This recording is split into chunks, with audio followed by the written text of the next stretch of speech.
We, the jury, find as to count one of the charge. The defendant is guilty of manslaughter.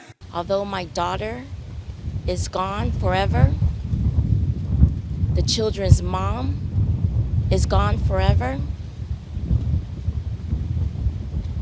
but we've achieved some justice for Ajika.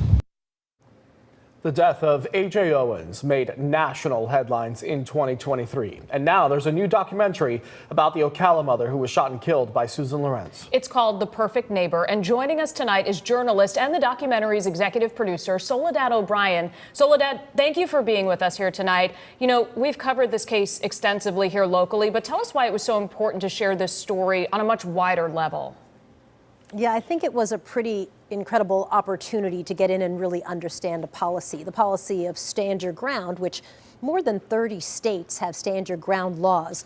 But to see it unfold kind of in front of us, our director, Geeta Gandabir, her sister-in-law was best friends with Ajika. And so we just had this insight and access to the family and really understanding what was happening. And then, of course, because we were able to eventually get access to the body cam, you could see the dispute kind of unraveling, maybe is the word to use, over 2 years, and really understand how the policy of stand your ground often fails to, I think, help kind of mitigate what could happen in some kind of a conflict. Soledad, you talked about the body camera video over the span of about 2 years. How did that help piece together the details of this confrontation for you all to then put it together? Yeah, immediately after when the family called Geeta, our director, we realized that this was going to be a story, but how do you tell that story? We weren't sure. So we got on the ground pretty immediately afterwards. And it was only when you started to see years of body cam footage where you could actually see the unraveling of this relationship, and not just the relationship between AJ and Susan Lorenz, who you heard them say that she was guilty, the whole neighborhood. You get to see the kind of this closely knit neighborhood just begin to disintegrate, literally because somebody has access to weapons and a stand your ground law that she uses to defend herself unsuccessfully ultimately. And so I think the body cam provides this video just so clearly you can see what's happening day in and day out from the police, who are sort of they don't have a dog in the fight in this particular instance, right? It's between Susan and AJ and the neighborhood. And so their point of view is absolutely fascinating. And to get access to that video was really remarkable. It's about 90% of the doc is that video. That is incredible. And leading up to this documentary being released, we've heard you talk a lot about how this story in particular shows what you call the chaos of stand your ground laws. Is that the reason why you personally wanted to be part of this project? Yeah, you know, you heard from AJ's mom, right? I think what really made us want to tell this story is that you could see that something could go very wrong, that maybe justice would in fact not happen, that a woman could shoot through a locked door and say, I feared for my life.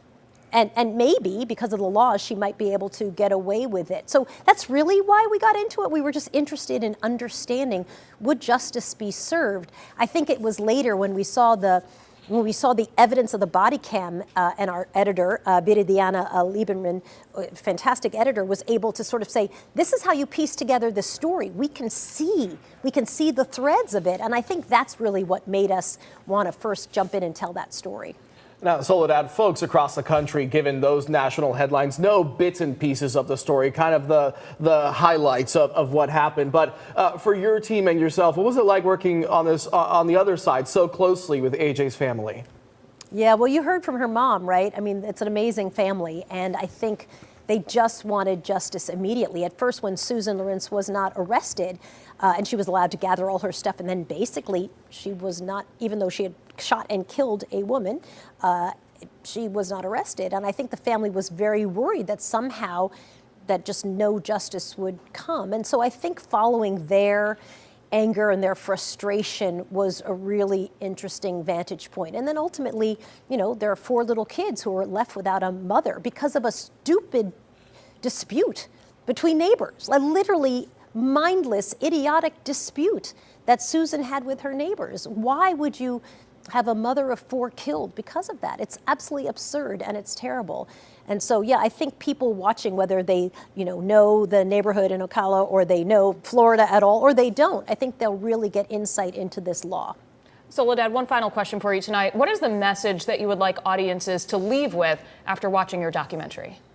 Yeah, we were really pleased that we got to tell the story of policy. I think often people think like, policy story is kind of boring, but because the video from the police body cam is so dramatic, it's a really riveting story. And I think that draws audiences in to then want to understand the policy and really see how it can go horribly awry and how it can be very wrong. So for me, I just think we want people to understand the policy and the impact of it.